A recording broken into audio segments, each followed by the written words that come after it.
Hi everyone, this is me Junella from BSN 1-5, and for this video, I'm going to show you on how to properly assess the posterior thorax and lungs. So without further ado, let's get started.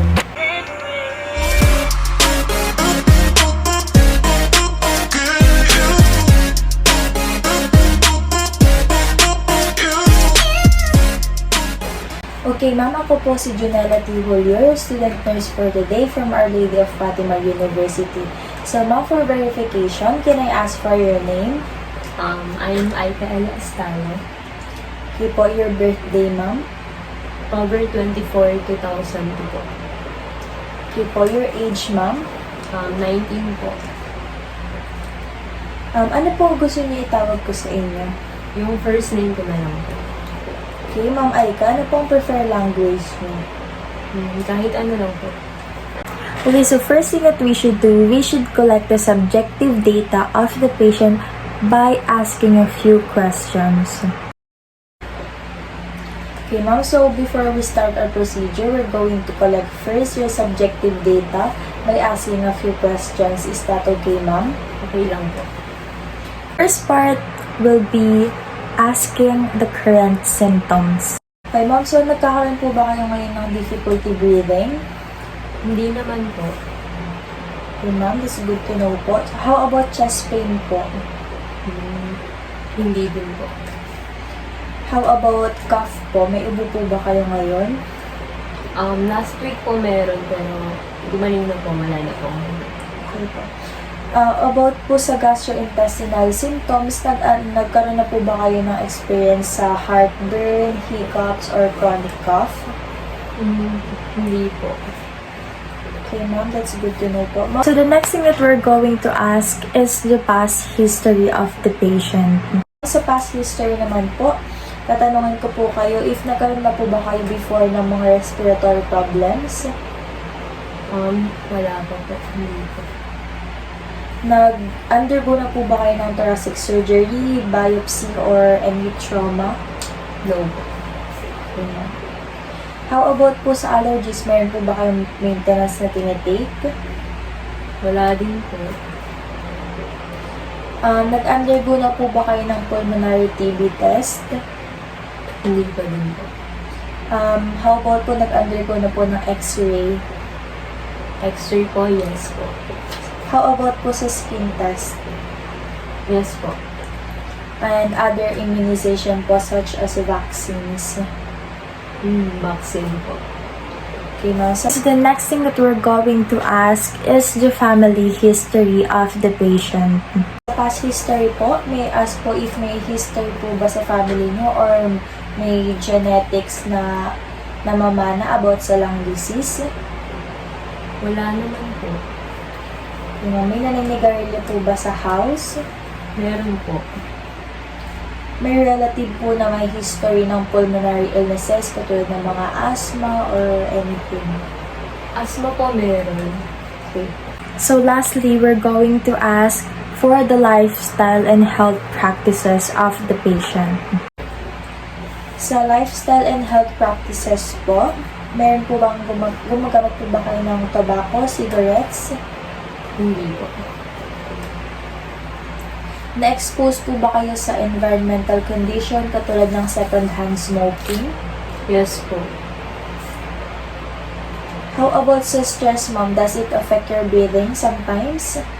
Yes po. May na-prescribe na po ba sa inyo yung doctor about sa breathing niyo po? Wala po po. Okay po.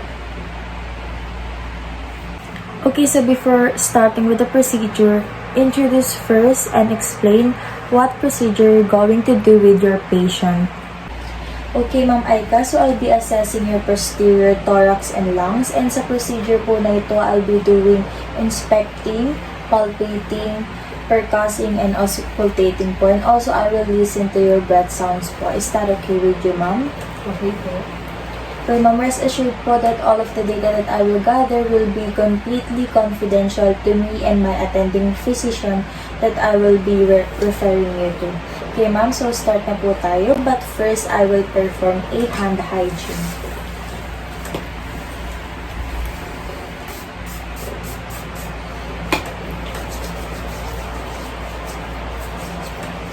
Okay, and also I will provide the patient's privacy.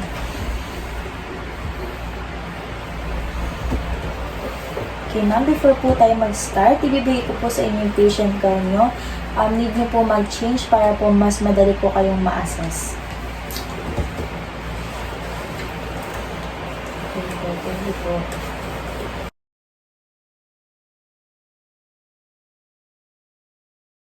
Okay, now, so I'll start assessing the posterior thorax and lungs of the patient.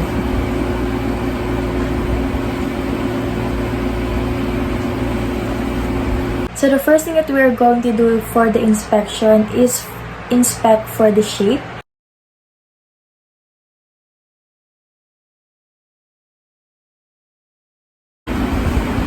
Okay, ma'am, so pwede ko na po ba kayong hawakan? Alright, allow me to open your gown. So can you please sit straight po and put your hands on your lap.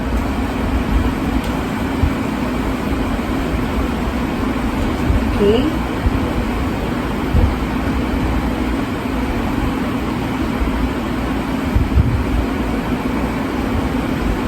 Okay.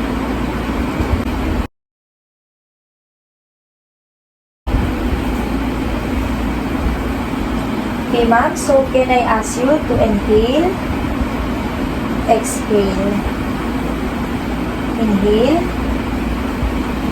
exhale. Okay, so relax po. Inhale, exhale. Okay. As for the patient's scapula, it is symmetrical and I didn't see any protrusions. For the shoulder and the scapula, it is equally horizontal position in the posterior back of the patient.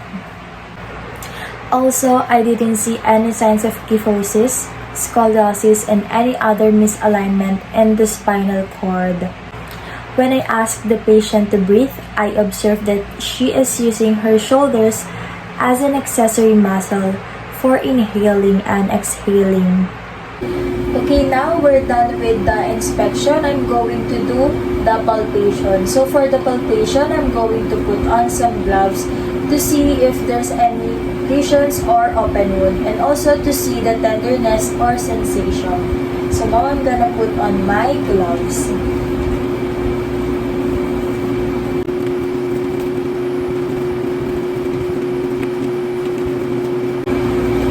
Okay, so I already put on my gloves. Now I'm going to start palpating. So, ma'am, can I start now?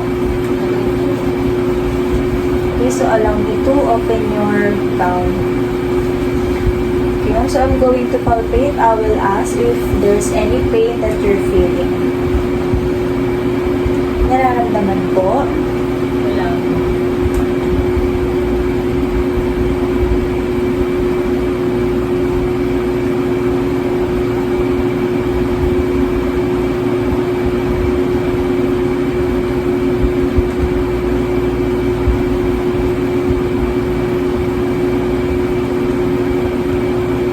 Nararamdaman po ba, ma'am?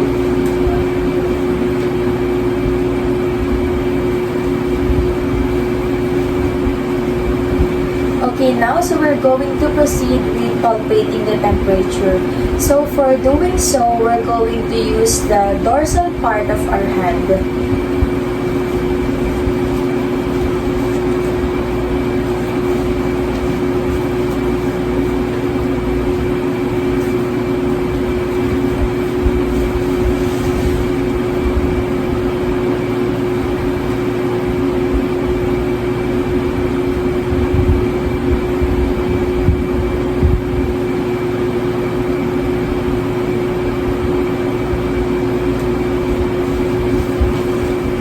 So we're done with the palpating the temperature. Okay, now I'm going to proceed with palpating the fremicus. So I'll be using the ulnar part of my hand. So now can I start now? Can you say 99 as I touch it?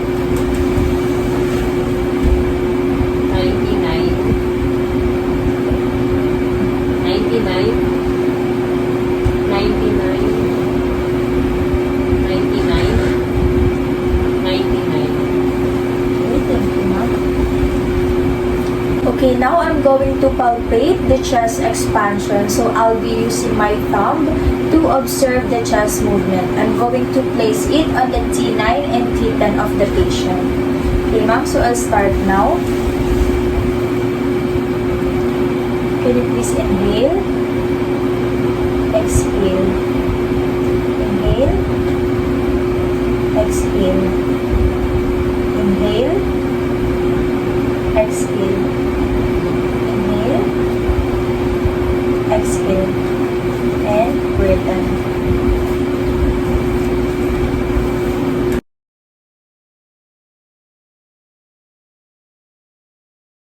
The client also said that she didn't feel any pain when I palpate her back, and also there's no tenderness.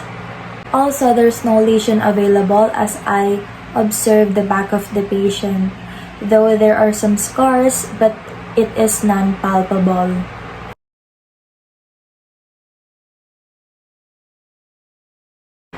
So we're already done with inspection and also palpation. Now we're going to proceed with the percussion. So the first step would be percussing the intercostal space of the patient.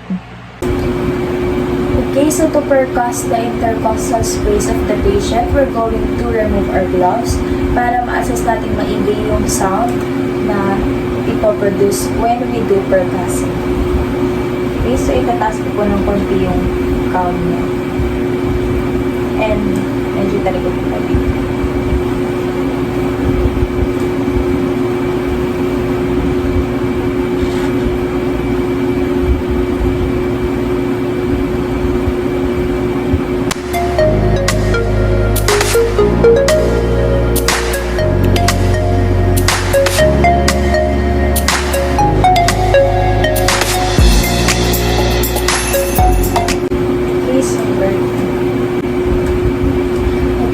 So upon percussing the diaphragmatic excursion, I'm going to ask you to inhale, exhale, and then hold.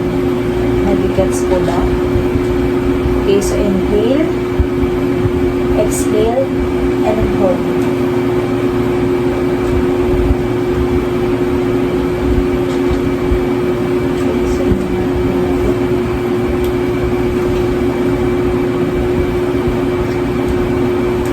Okay, ma'am. So now I'm going to ask you to inhale and then hold. Inhale and hold.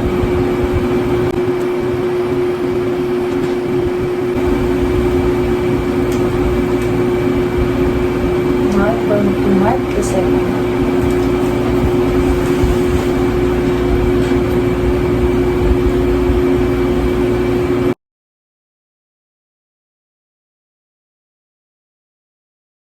Okay, so for auscultating the breath sound of the patient, we're going to use stethoscope.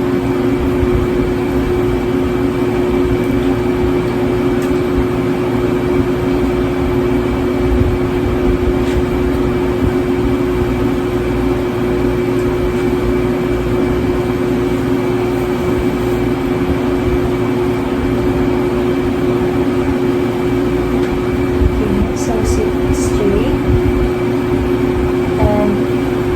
Exhale properly. Inhale. Exhale.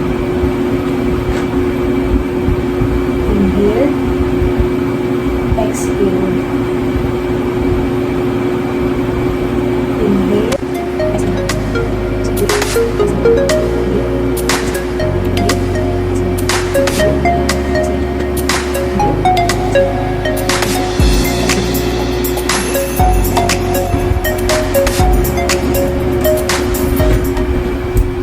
So proceeding to the second or the last part of the auscultation, we'll be doing the auscultation of the voice sounds in the chest of the patient. This is the first part would be bronchophony. Okay, so for the percussion of the voice sound, I'm going to start with bronchophony. Okay, ma'am, so can you say 99 once I auscultate you with my stethoscope? Is that okay, ma'am?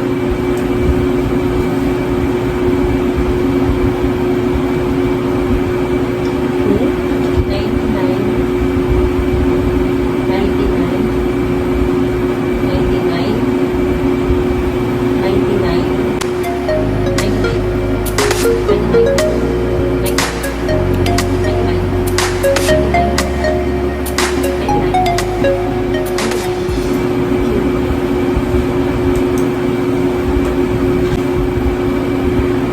so next I'm going to do egophony. So ma'am, as I auscultate you with my stethoscope, can you say E?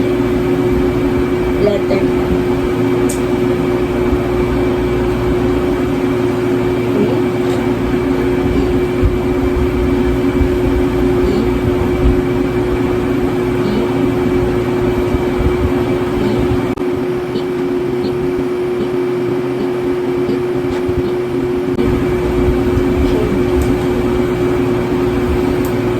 Okay, so for the last part of auscultating the voice sound, we will be auscultating the whispered pectoriloquy.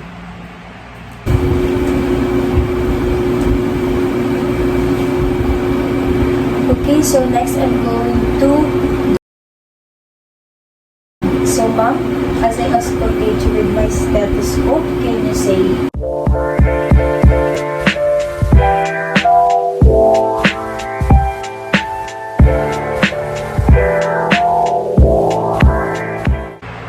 So for the result, as I auscultate the breath sound of the patient, I haven't observed any adventitious sounds or any abnormalities for the patient. So there's no crackles, any wheezing sounds, or any pleural friction rub. There is no also sibilant or sonorous. So after the assessment, I asked the patient to change from her patient gown to her clothes. So that's it, and we're done. So that's it for this video, and I hope you learned something from it. Thank you so much for watching, and I'll see you on my next one. Bye!